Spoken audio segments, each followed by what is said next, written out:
Hi friends, ಎಲ್ರಿಗೂ ನಮಸ್ತೆ. Welcome back to Deepika lifestyle and vlogs. ಎಲ್ಲರೂ ಹೇಗಿದ್ದೀರಾ? ನಾನು ಚೆನ್ನಾಗಿದ್ದೀನಿ. ಐ ಹೋಪ್ ನೀವೆಲ್ಲರೂ ಚೆನ್ನಾಗಿದ್ದೀರಾ ಅಂತ ಅಂದ್ಕೊಂಡಿದ್ದೀನಿ. ಪ್ಲೀಸ್ ಫ್ರೆಂಡ್ಸ್, ಈ ವಿಡಿಯೋನ ಫಸ್ಟಿಂದ ಕೊನೆವರೆಗೂ ಸ್ಕಿಪ್ ಮಾಡದೆ ನೋಡಿ. ನಿಮ್ಗೆ ಇಷ್ಟ ಆದರೆ ಲೈಕ್ ಮಾಡಿ, ಶೇರ್ ಮಾಡಿ. ಹೊಸದಾಗಿ ನೋಡೋರು ನಮ್ಮ ಚಾನಲ್ಗೆ ಸಬ್ಸ್ಕ್ರೈಬ್ ಮಾಡ್ಕೊಳ್ಳಿ. ಪಕ್ಕದಲ್ಲಿರೋ ಬೆಲ್ಲೈಕನ್ ಕೂಡ ಕ್ಲಿಕ್ ಮಾಡಿ. ನಾನು ಹಾಕೋ ಪ್ರತಿಯೊಂದು ವಿಡಿಯೋ ನೋಟಿಫಿಕೇಷನ್ಗೆ ಬರುತ್ತೆ, ತಕ್ಷಣ ನೋಡ್ಬೋದು. ಹಾಗೆ ಈ ವಿಡಿಯೋ ಇಷ್ಟ ಆದರೆ ಓಂ ಶನೇಶ್ವರಾಯ ನಮಃ ಅಥವಾ ಓಂ ಚಾಮುಂಡೇಶ್ವರಿಯೇ ನಮಃ ಅಂತ ಒಂದು ಕಮೆಂಟ್ ಕೊಡೋದನ್ನು ಖಂಡಿತ ಮರಿಬೇಡಿ ಸ್ನೇಹಿತರೆ.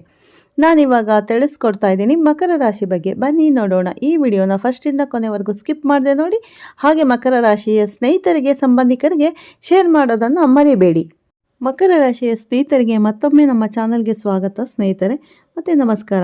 ಮಕರ ರಾಶಿಯವರು ತುಂಬ ಇಂಪಾರ್ಟೆಂಟಾಗಿ ಕೇಳಿಸ್ಕೊಳ್ಬೇಕು. ಈ ಮುನ್ನೆಚ್ಚರಿಕೆ ಕ್ರಮಗಳನ್ನು ನೀವು ಈ ತಿಂಗಳಲ್ಲಿ ತಗೊಂಡಿಲ್ಲ ಅಂದರೆ ಬಹಳಷ್ಟು ಸಫರ್ ಪಡ್ತಕ್ಕಂಥ ಲಕ್ಷಣಗಳಿರುತ್ತೆ.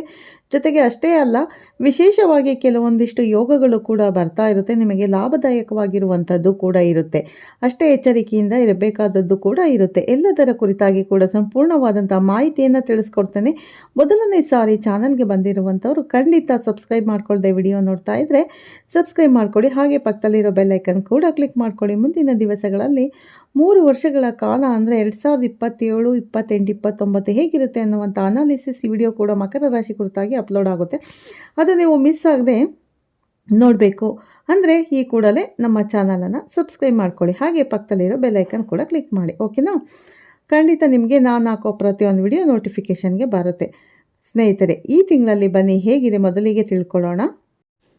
ಮೊದಲಿಗೆ ಈ ಮಾಸದಲ್ಲಿ ಅಂದರೆ ಆಗಸ್ಟ್ ಮಾಸದಲ್ಲಿ ಹೇಗಿದೆ ಗ್ರಹಗಳ ಬದಲಾವಣೆ, ಏನು ಅದರಿಂದ ನಿಮಗೆ ನಿಮ್ಮ ಜೀವನದಲ್ಲಿ ಯಾವ ಬದಲಾವಣೆಗಳಾಗುತ್ತೆ, ಯಾವುದು ಲಾಭ ಯಾವುದು ನಷ್ಟ, ಎಲ್ಲವನ್ನು ಕೂಡ ಪರಿಪೂರ್ಣವಾಗಿ ನೋಡ್ಕೊಂಡು ಬರೋದಾಯಿತು. ಅಂದರೆ ಆಗಸ್ಟ್ 1ನೇ ತಾರೀಕಿಗೆ ಶುಕ್ರ ಕನ್ಯಾ ರಾಶಿ ಪ್ರವೇಶ ಮಾಡಿದ್ದಾರೆ. ಆಗಸ್ಟ್ 2ನೇ ತಾರೀಕು ಮಿಥುನಕ್ಕೆ ಕುಜಗ್ರಹ ಪ್ರವೇಶ ಆಗಿದೆ. ಹಾಗೆ 5ನೇ ತಾರೀಕಿಗೆ ವಕ್ರಿಯಾಗಿದ್ದಂತಹ ಬುಧ ಏನಿದ್ದಾನಲ್ಲ, ಅವನು ಕರ್ಕಾಟಕ ರಾಶಿಗೆ ಆಗಸ್ಟ್ 5ಕ್ಕೆ ಅಂದರೆ ನಾಳೆ ಪ್ರವೇಶ ಮಾಡುತ್ತಾನೆ. ಹಾಗೆ 17ಕ್ಕೆ ಸಿಂಹ ರಾಶಿಗೆ ಸೂರ್ಯ ತನ್ನ ಸ್ವಕ್ಷೇತ್ರಕ್ಕೆ ಒಂದು ಪಾದಾರ್ಪಣೆಯನ್ನು ಮಾಡ್ತಕ್ಕಂಥದ್ದು. ಹಾಗೆ 22ನೇ ತಾರೀಕಿಗೆ ಸಿಂಹ ರಾಶಿಗೆ ಬುಧ ಗ್ರಹದ ಪ್ರವೇಶ ಆಗುತ್ತೆ. ಸ್ನೇಹಿತರೆ, ಇದಿಷ್ಟು ಈ ಮಾಸದಲ್ಲಿ ಇರ್ತಕ್ಕಂಥ ಮೇಜರ್ ಟ್ರಾನ್ಸಿಷನ್ ಆಗಿರುತ್ತೆ. ಅಂದರೆ ಗ್ರಹಗತಿಗಳ ಬದಲಾವಣೆಗಳಾಗಿರುತ್ತೆ. ಇದರಿಂದಾಗಿ ನಿಮ್ಮ ಜೀವನದಲ್ಲಿ ಯಾವ ರೀತಿಯ ಬದಲಾವಣೆಗಳಾಗುತ್ತೆ ಅಂತ ಹೇಳಿ ತಿಳ್ಕೊಳ್ಳೋಣ. ಅಂದರೆ ನೋಡೋಣ ಬನ್ನಿ. ಅದಕ್ಕೂ ಮುಂಚೆ ನೀವು ಅರ್ಥ ಮಾಡ್ಕೋಬೇಕಾಗಿರೋ ವಿಚಾರ ಏನಪ್ಪ ಅಂದರೆ, ಕೆಲವೊಬ್ಬರ ಜಾತಕದಲ್ಲಿ ರಾಜಯೋಗದಂತಹ ಯೋಗಗಳೇ ಇರುತ್ತೆ. ಆದರೆ ಸಾಮಾನ್ಯ ವ್ಯಕ್ತಿಯ ಥರ ಅವರು ಜೀವನ ನಡೆಸ್ತಾ ಇರ್ತಾರೆ. ಇನ್ನು ಕೆಲವರ ಜೀವನದಲ್ಲಿ ಯಾವುದೇ ಯೋಗ ಇಲ್ಲ ಇದ್ದರೂ ಕೂಡ ದಿನದಿಂದ ದಿನಕ್ಕೆ ಅಭಿವೃದ್ಧಿಯನ್ನು ಕಾಣ್ತಾರೆ. ಅದಕ್ಕೆ ಮೂಲ ಕಾರಣ ಏನಪ್ಪ ಅಂತಂದರೆ, ತಮ್ಮ ಜಾತಕವನ್ನು ಅವರು ಪರಿಶೀಲನೆ ಮಾಡಿಕೊಂಡು ನನಗೆ ಯಾವ ದಾರಿಯಲ್ಲಿ ಹೋದರೆ ಸಕ್ಸಸ್ ಸಿಗುತ್ತೆ, ಯಾವುದು ಲಾಭ ಯಾವುದು ನಷ್ಟ ಅಂತ ಹೇಳಿ ಪರಿಪೂರ್ಣವಾಗಿ ತಿಳ್ಕೊಂಡಿರ್ತಾರೆ. ನಿಮ್ಮ ಪ್ರೀತಿ ಪ್ರೇಮ ವಿಚಾರಗಳಲ್ಲಿ, ರಿಲೇಷನ್ಶಿಪ್ ವಿಚಾರದಲ್ಲಿ, ಕೆರಿಯರಲ್ಲಿ ಯಾವ ದಿಕ್ಕಲ್ಲಿ ಹೋಗಬೇಕು ಅಂತ ಹೇಳಿ ನಿಮಗೆ ಡೌಟ್ಸ್ ಇತ್ತು, ಗೊತ್ತಾಗ್ತಾ ಇಲ್ಲ, ಒಂದು ಬಿಸ್ನೆಸ್ ಸ್ಟಾರ್ಟ್ ಮಾಡಬೇಕು ಅಂದ್ಕೊಂಡಿದ್ದೀನಿ, ಅದು ಆಗ್ತಾ ಇಲ್ಲ, ಈ ರೀತಿ ಹಲವಾರು ಪ್ರಶ್ನೆಗಳು ನಿಮ್ಮ ಮನಸ್ಸಿನಲ್ಲಿ ಕಾಡ್ತಾ ಇರುತ್ತೆ. ಎಲ್ಲದಕ್ಕೂ ಕೂಡ ದಾರಿದೀಪವಾಗಿ ನಿಮ್ಮ ಜನ್ಮ ಜಾತಕವನ್ನು ಇಟ್ಕೊಂಡು ಅದಕ್ಕೆ ಸೂಕ್ತವಾದ ಪರಿಹಾರವನ್ನು ನೀವು ಕಂಡುಕೊಳ್ಳಬಹುದು. ಅಥವಾ ಜಾತಕವೇ ಇಲ್ಲ, ಏನು ಮಾಡಬೇಕು ಅಂದರೆ ಒಂದು ತಾಂಬೂಲ ಪ್ರಶ್ನೆ ಅಥವಾ ಪ್ರಶ್ನಾಶಾಸ್ತ್ರಗಳ ಮುಖಾಂತರದಲ್ಲೂ ಕೂಡ ನಿಮ್ಮ ಪ್ರಶ್ನೆಗಳಿಗೆ ನೇರವಾದ ಉತ್ತರವನ್ನು ಕೂಡ ನೀವು ಕಂಡುಕೊಳ್ಬಹುದು ಸ್ನೇಹಿತರೆ. ಜೊತೆಗೆ ಪ್ರಶ್ನಾಶಾಸ್ತ್ರದಲ್ಲಿ ಆಗಿರಬಹುದು ಅಥವಾ ನಿಮ್ಮ ಜನ್ಮ ಜಾತಕವನ್ನು ನೋಡುವಾಗ ಯಾವ ಗ್ರಹಗತಿಗಳು ನಿಮಗೆ ತೊಂದರೆ ಕೊಡ್ತಾ ಇದೆ, ಅದಕ್ಕೆ ಏನು ಪರಿಹಾರ ಮಾಡಬೇಕು, ಅಥವಾ ಯಾವ ಗ್ರಹ ನಿಮ್ಮ ಜಾತಕದಲ್ಲಿ ಬಲಿಷ್ಠನಾಗಿದ್ದಾನೆ ಅಥವಾ ಆ್ಯಕ್ಟಿವ್ ಆಗದೆ ಕೂತಿದ್ದಾನೆ, ಆ ಗ್ರಹಗತಿಗಳನ್ನು ಆ್ಯಕ್ಟಿವೇಟ್ ಮಾಡೋದ್ರಿಂದ ನಿಮ್ಮ ಕಷ್ಟಗಳೆಲ್ಲ ಪರಿಹಾರವಾಗಿ ಸರಿಯಾದ ದಾರಿಯಲ್ಲಿ ಹೋಗೋದಕ್ಕೆ ನಿಮಗೆ ಅದು ಸಹಾಯವಾಗುತ್ತೆ. ವೃತ್ತಿ ರಂಗದಲ್ಲಿ ಈ ತಿಂಗಳು ಕಠಿಣ ಪರಿಶ್ರಮವನ್ನು ಬಯಸುತ್ತೆ. ಯಾಕಂದರೆ ನಿಮ್ಮ ರಾಶ್ಯಾಧಿಪತಿಯಾಗಿರ್ತಕ್ಕಂಥ ಶನಿದೇವನ ಪ್ರಭಾವ ಏನಿದೆಯಲ್ಲ, ಅದು ಕೂಡ ಜಾಸ್ತಿ ಇರುತ್ತೆ. 8ನೇ ಮನೆಯಲ್ಲಿ ಸೂರ್ಯ ಮತ್ತು ಬುಧ ಸೇರ್ತಾ ಇರೋದ್ರಿಂದ ಸ್ವಲ್ಪ ಅಂದರೆ ಆರೋಗ್ಯ ಮತ್ತು ಹಣಕಾಸಿನ ವಿಚಾರದಲ್ಲಿ ತುಂಬ ಮುನ್ನೆಚ್ಚರಿಕೆ ಕ್ರಮಗಳನ್ನು ನೀವು ತಗೋಬೇಕು. ಹಾಗೆ ಈ ತಿಂಗಳು ದ್ವಿತೀಯಾರ್ಧದಲ್ಲಿ ಕೆಲವೊಂದಷ್ಟು ಸವಾಲುಗಳು ಏನಿರುತ್ತಲ್ಲ ಅದೆಲ್ಲವೂ ಕೂಡ ನಿವಾರಣೆಯಾಗಿ ಸುಖ ಕೂಡ ಪ್ರಾಪ್ತಿಯಾಗಿ ವೃತ್ತಿ ರಂಗದಲ್ಲಿ ಈ ತಿಂಗಳು ಕಠಿಣ ಪರಿಶ್ರಮವನ್ನು ತಂದುಕೊಡುತ್ತೆ. ಕಚೇರಿಯಲ್ಲಿ ಕೆಲಸದ ಒತ್ತಡ ಮತ್ತು ಜವಾಬ್ದಾರಿ ಹೆಚ್ಚಾಗುತ್ತೆ ಸ್ನೇಹಿತರೆ. ಸಹೋದ್ಯೋಗಿಗಳ ಜೊತೆಗೆ ಸಣ್ಣ ಪುಟ್ಟ ಭಿನ್ನಾಭಿಪ್ರಾಯ ಬರದಂತೆ ಎಚ್ಚರಿಕೆಯಿಂದ ವಹಿಸಬೇಕು. ರಾಜಕೀಯದಿಂದ ದೂರ ಇರಿ. ವ್ಯಾಪಾರಸ್ಥರಿಗೆ ಹೂಡಿಕೆ ಮಾಡೋದಕ್ಕೆ ಸೂಕ್ತ ಸಂದರ್ಭ ಅಲ್ಲ ಅಂತ ಹೇಳಿದೆ.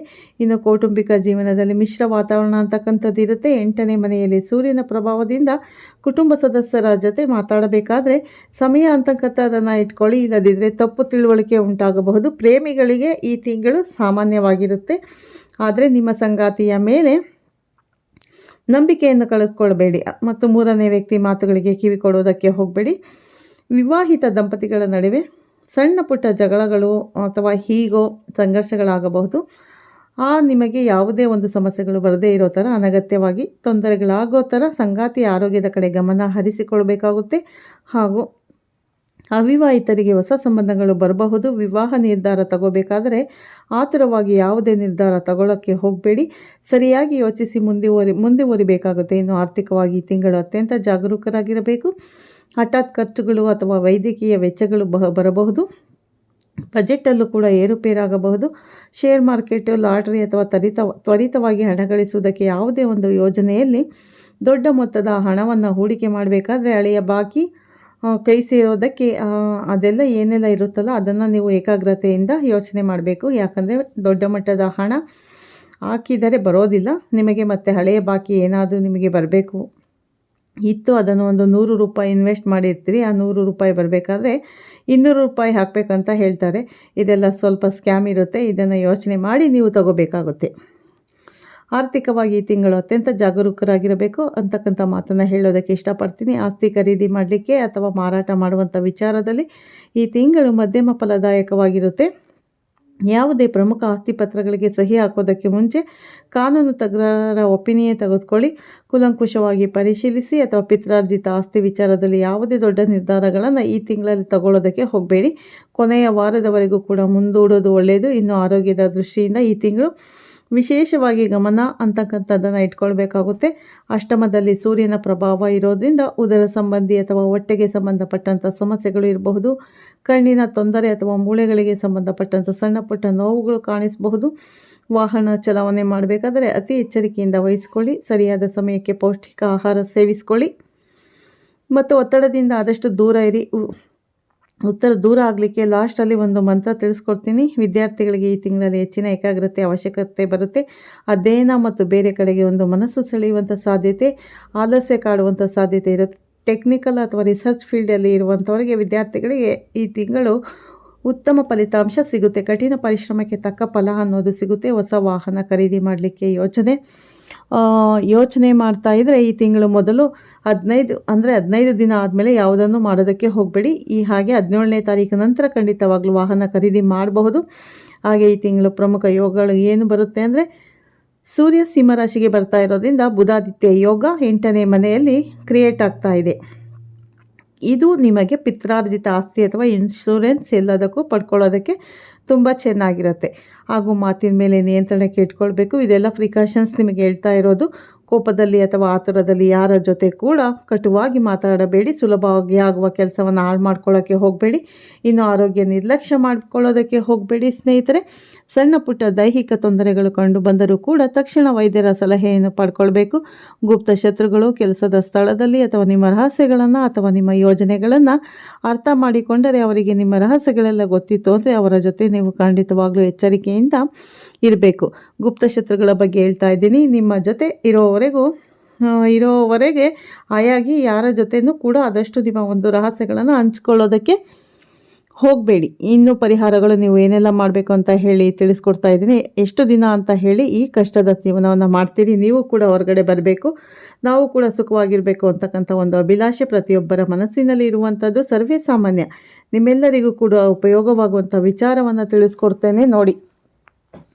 ಈ ಪ್ರಪಂಚ ಯಾವತ್ತು ಸೃಷ್ಟಿ ಆಯ್ತಲ್ಲ ಆವತ್ತೇ ಒಂದಷ್ಟು ವಿಚಾರಗಳು ಈ ಪ್ರಪಂಚದ ಭೂಮಿಯ ಆಳದಲ್ಲಿ ಬಂದಿರುತ್ತೆ. ಅದು ಜೆಮ್ಸ್ ಸ್ಟೋನ್ ಅಂದರೆ ರತ್ನಗಳು. ಈ ರತ್ನಗಳನ್ನು ಬಳಸ್ಕೊಂಡು ನಾವು ಯಾವ ಗ್ರಹಕ್ಕೆ ಸಂಬಂಧಪಟ್ಟಂಥ ಪರಿಹಾರವನ್ನು ಮಾಡಬೇಕು ಅಂತ ಹೇಳಿ ನಮ್ಮ ಋಷಿ ಮುನಿಗಳು ಹಿಂದಿನ ಕಾಲದಲ್ಲಿ ತಿಳಿಸ್ಕೊಟ್ಟಿದ್ದಾರೆ. ಇದು ಯಾವುದು ನಮಗೆ ಗೊತ್ತಿಲ್ಲದೆ ಸುಮ್ಮನೆ ಆ ಕಷ್ಟದ ಜೀವನದಲ್ಲಿ ಬಳಲ್ತಾ ಇರ್ತೀವಿ. ಆ ಕಷ್ಟದಿಂದ ಹೊರಗಡೆ ಬರಲಿಕ್ಕೆ ಈ ರತ್ನವನ್ನು ಬಳಸಿಕೊಂಡು ನೀವು ಕೂಡ ಅಭಿವೃದ್ಧಿಯನ್ನು ಕಾಣಬಹುದು. ನಿಮ್ಮ ರಾಶಿಯ ಪ್ರಕಾರ ಜೊತೆಗೆ ನಿಮ್ಮ ಕುಂಡಲಿ ಹಾಗೂ ನಿಮಗೆ ಏನೇ ಸಮಸ್ಯೆ ಆಗ್ತಾ ಇದೆ ಅದರ ಪ್ರಕಾರ ಕಸ್ಟಮೈಸೇಷನ್ ಮಾಡಿ ಪ್ರತಿಯೊಬ್ಬರಿಗೂ ಕೂಡ ಬೇರೆ ಬೇರೆಯಾದಂಥ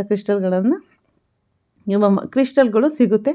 ಹಾಗಾಗಿ ನೀವು ಅದನ್ನು ಬ್ರಾಸ್ಲೈಟಲ್ಲಿ ಧರಿಸಿದ್ರೆ ಕ್ರಿಸ್ಟಲ್ ಬುಕ್ ಮಾಡಿದ್ರೆ ಸಿಗುತ್ತೆ. ಖಂಡಿತ ಅದನ್ನು ಧರಿಸ್ಕೊಳ್ಳೋದ್ರಿಂದ ನೇರವಾಗಿ ನಿಮಗೆ ಗ್ರಹಗತಿ ತೊಂದರೆ ಕೊಡ್ತಾ ಇದೆಯೋ ಅಥವಾ ಅನುಗುಣವಾಗಿರುವಂಥ ಪರಿಹಾರವೇ ನಿಮಗೆ ಸಿಗುತ್ತೆ ಸ್ನೇಹಿತರೆ. ಹಾಗಂತ ನಮ್ಮ ಹತ್ರ ಹಣ ದುಡ್ಡಿಲ್ಲ ಅನ್ನೋರು ಖಂಡಿತ ನಿಮಗೆ ಚಿಕ್ಕ ಪುಟ್ಟ ಪೂಜೆಗಳು ಇರ್ತವೆ, ಅದನ್ನು ಮಾಡಿಸ್ಕೊಂಡು ಖಂಡಿತ ದೋಷಗಳನ್ನು ಪರಿಹಾರ ಮಾಡ್ಕೋಬೋದು. ಮತ್ತು ಪ್ರತಿದಿನ ಅಂದರೆ ಮಕರ ರಾಶಿ ಅಧಿಪತಿಯಾಗಿರುತ್ತ ಶನಿ ಪ್ರತಿದಿನ ಅಥವಾ ಪ್ರತಿ ಶನಿವಾರ ಹನುಮಾನ್ ಚಾಲೀಸವನ್ನು ಹೇಳ್ಕೊಳ್ಳಿ. ಓಂ ಶನೀಶ್ವರಾಯ ನಮಃ. ಇದು ಕೂಡ ನಿಮ್ಮ ಸ್ಟ್ರೆಸ್ ರಿಲೀಫ್ ಆಗಲಿಕ್ಕೆ ಇರ್ತಕ್ಕಂಥ ಮಂತ್ರ. ಎಳ್ಳೆಣ್ಣೆ ಎಳ್ಬತ್ತಿ ಹಚ್ಚಿ ಬರುವಂಥದ್ದು ಶನಿ ಅಥವಾ ಆಂಜನೇಯ ಸ್ವಾಮಿ ದೇವಸ್ಥಾನದಲ್ಲಿ ಮಾಡಬಹುದು. ಪ್ರತಿದಿನ ಬೆಳಗ್ಗೆ ಸೂರ್ಯ ದೇವರಿಗೆ ತಾಮ್ರದ ಪಾತ್ರೆಯಲ್ಲಿ ನೀರನ್ನು ಅರ್ಪಿಸುವಂಥದ್ದು ಆರ್ಘ್ಯ ಅಂತ ಹೇಳಿಕೊಡುತ್ತೇವೆ. ಇದರಿಂದಾಗಿ ಆರೋಗ್ಯ ಸಮಸ್ಯೆಗಳು ದೂರ ಆಗುತ್ತೆ. ಮತ್ತು ಕಪ್ಪು ಎಳ್ಳನ್ನು ಅಥವಾ ಬೇಳೆಗಳನ್ನು ಯಾವುದಾದರೂ ಬೇಳೆಯನ್ನು ದಾನ ಮಾಡೋದ್ರಿಂದ ಅದು ಅನ್ನದಾನ ಮಾಡೋದ್ರೂ ಆಗುತ್ತೆ. ನಿಮಗೆ ಕರ್ಮಫಲಗಳಿಂದ ತೊಂದರೆ ಆಗ್ತಾ ಇತ್ತು ಅಂದರೆ ಒಳ್ಳೆಯದಾಗುತ್ತೆ. ನಿಮ್ಮ ಜೀವನದಲ್ಲಿ ದಾಂಪತ್ಯ ಜೀವನದಲ್ಲಿ ಗಂಡ ಹೆಂಡತಿ ಸಮಸ್ಯೆಗಳು ಅಥವಾ ಕೆರಿಯರಲ್ಲಿ ಯಾವ ದಿಕ್ಕಿಗೆ ಹೋಗಬೇಕು, ಯಾವ ಕೆಲಸ ಮಾಡಬೇಕು ಗೊತ್ತಾಗ್ತಾ ಇಲ್ಲ, ಈ ರೀತಿ ಕನ್ಫ್ಯೂಷನ್ ನಿಮ್ಮನ್ನು ಕಾಡ್ತಾ ಇದೆ ಅಂದರೆ ಒಂದು ಸರಿ ನೇರವಾಗಿ ನೀವು ಈ ದೇವಸ್ಥಾನಕ್ಕೆ ಭೇಟಿ ಕೊಡಿ. ದಂಪತಿ ಸಮೇತ ಭೇಟಿ ಕೊಟ್ಟು ಒಂದು ಸಣ್ಣ ಪುಟ್ಟ ಪರಿಹಾರಗಳನ್ನು ಮಾಡಿಕೊಳ್ಳಿ. ಖಂಡಿತ ನಿಮಗೆ ಒಳ್ಳೆಯದಾಗುತ್ತೆ ಅಂತ ಹೇಳ್ತಾ ಈ ವಿಡಿಯೋನ ಮುಗಿಸ್ತೀನಿ. ಮತ್ತೆ ಸಿಗ್ತೀನಿ ನಿಮಗೆ ಉತ್ತಮ ರಾಶಿ ಭವಿಷ್ಯದೊಂದಿಗೆ ಅಂತ ಹೇಳ್ತಾ ಸ್ನೇಹಿತರೆ, ಈ ವಿಡಿಯೋನ ಎಲ್ಲೂ ಸ್ಕಿಪ್ ಮಾಡದೆ ಪೂರ್ತಿಯಾಗಿ ನೋಡಿ. ಹಾಗೆ ನೀವು ಹೊಸಬರಾಗಿದ್ದರೆ ನಮ್ಮ ಚಾನಲ್ಗೆ ಸಬ್ಸ್ಕ್ರೈಬ್ ಮಾಡ್ಕೊಳ್ಳಿ. ಪಕ್ಕದಲ್ಲಿರೋ ಬೆಲ್ಲೈಕನ್ ಕ್ಲಿಕ್ ಮಾಡಿ. ನಾವು ಹಾಕೋ ಪ್ರತಿಯೊಂದು ವಿಡಿಯೋ ನೋಟಿಫಿಕೇಷನ್ಗೆ ಬರುತ್ತೆ, ತಕ್ಷಣ ನೋಡ್ಬೋದು. ಹಾಗೆ ಮಕರ ರಾಶಿಯವರಾಗಿದ್ದರೆ ನಿಮ್ಮ ಮಕರ ರಾಶಿಯ ಸ್ನೇಹಿತರಿಗೆ ಸಂಬಂಧಿಕರಿಗೆ ಈ ವಿಡಿಯೋವನ್ನು ಶೇರ್ ಮಾಡೋದನ್ನು ಖಂಡಿತ ಮರಿಬೇಡಿ. ಮತ್ತೆ ಸಿಗ್ತೀನಿ ಉತ್ತಮ ರಾಶಿ ಭವಿಷ್ಯದೊಂದಿಗೆ. ಅಲ್ಲಿವರೆಗೂ ತಮ್ಮೆಲ್ಲರಿಗೂ ಧನ್ಯವಾದಗಳು ಸ್ನೇಹಿತರೆ. ಪ್ರತಿಯೊಬ್ಬರಿಗೂ ಒಳ್ಳೇದು ಮಾಡಲಿ ಅಂತ ದೇವರಲ್ಲಿ ಪ್ರಾರ್ಥನೆ ಮಾಡ್ತೀನಿ.